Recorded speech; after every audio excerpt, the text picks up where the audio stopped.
팬데믹에 처한 우리 모두를 위한 말씀 5번째입니다.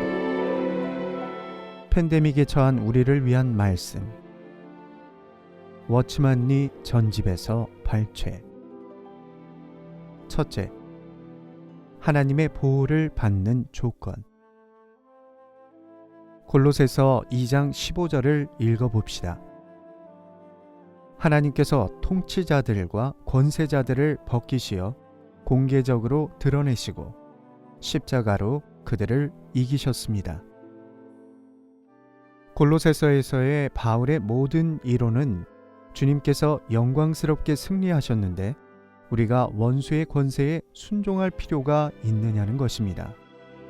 과연 그럴 필요가 있습니까? 주님의 죽음은 사탄과 그의 군대를 완전히 진멸하기 위한 것입니다.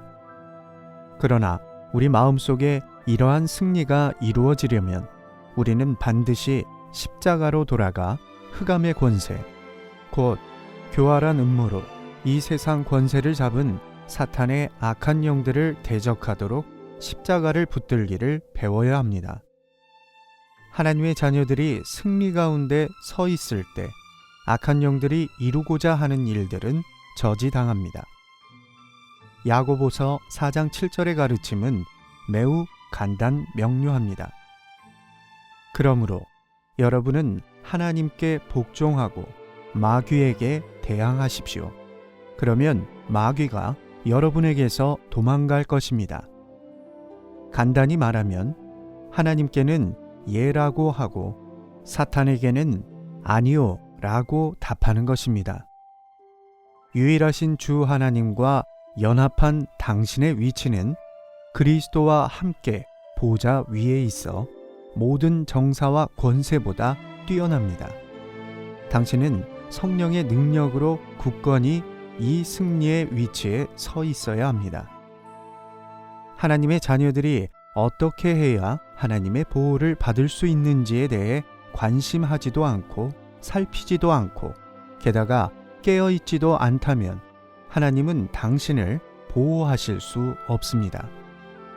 당신은 깨어서 원수의 공격을 식별할 수 있는 안목과 능력과 지식을 하나님께 구해야 합니다.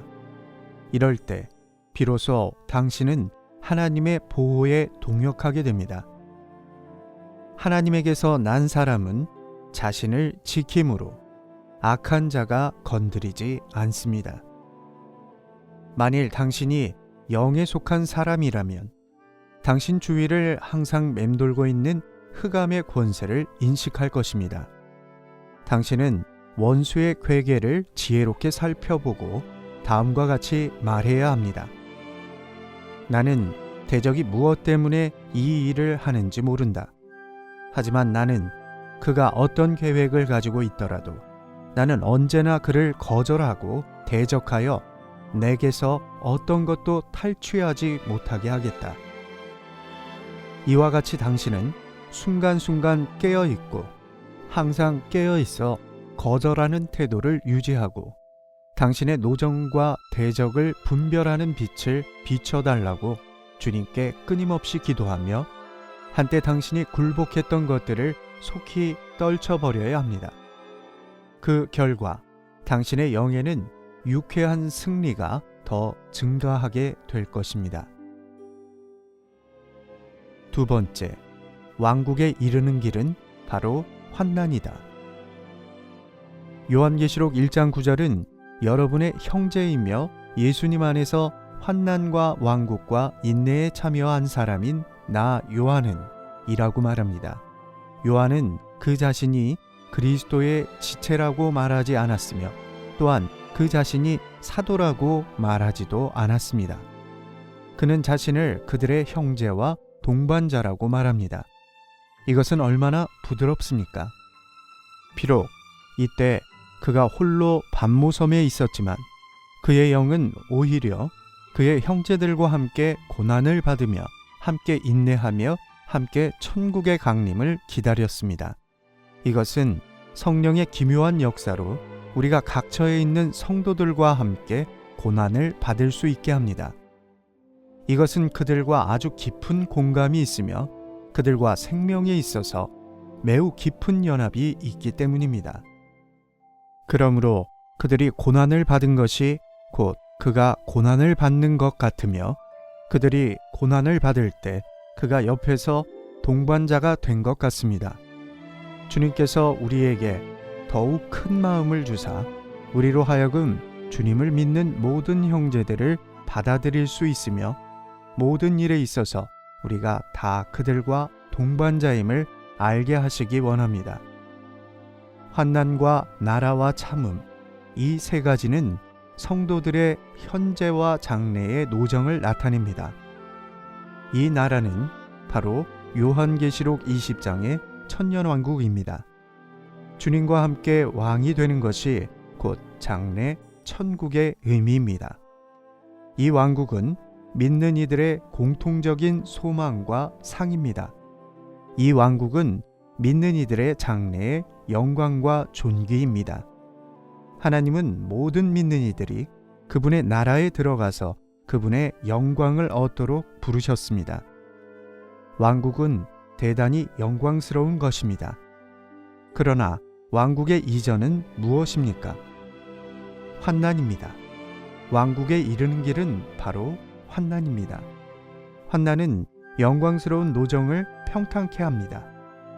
의를 위하여 핍박을 받은 자는 복이 있나니 천국이 저희 것임이라. 우리가 그와 함께 영광을 받기 위하여 고난도 함께 받아야 될 것이니라. 현재 고난받는 것은 곧 훗날 영광의 바탕입니다. 우리는 고난을 받을수록 더욱더 영광 얻기를 예비합니다. 비록 하나님 나라에 들어가려면 많은 환난을 겪어야 할 것이지만 우리가 만약 믿음의 주요 또 온전케 하시는 이인 예수를 바라보고 그 앞에 있는 즐거움을 위하여 십자가를 참으신 것을 본받고자 한다면 장래에 그분과 함께 보좌 위에 앉을 수 있게 됩니다. 셋째, 왜 기도해야 하는가? 기도는 하나의 비밀임. 기도는 하나의 비밀입니다. 왜 기도합니까? 이것은 가장 중요한 질문입니다. 하나님은 전지전능하신 분이 아닙니까? 왜 그분은 우리가 기도할 때까지 일을 시작하지 않고 기다리십니까?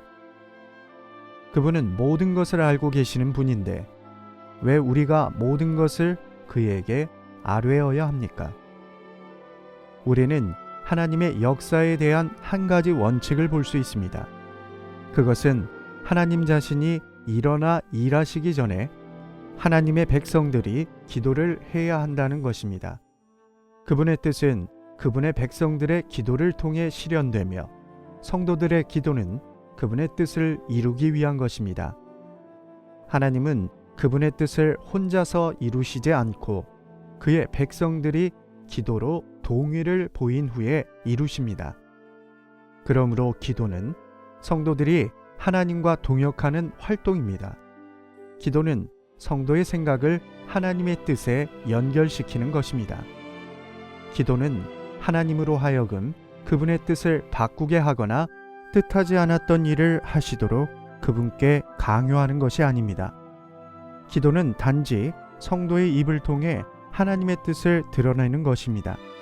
성도들은 하나님 앞에서 주님의 뜻이 이루어지기를 기도로 간구하는 것입니다.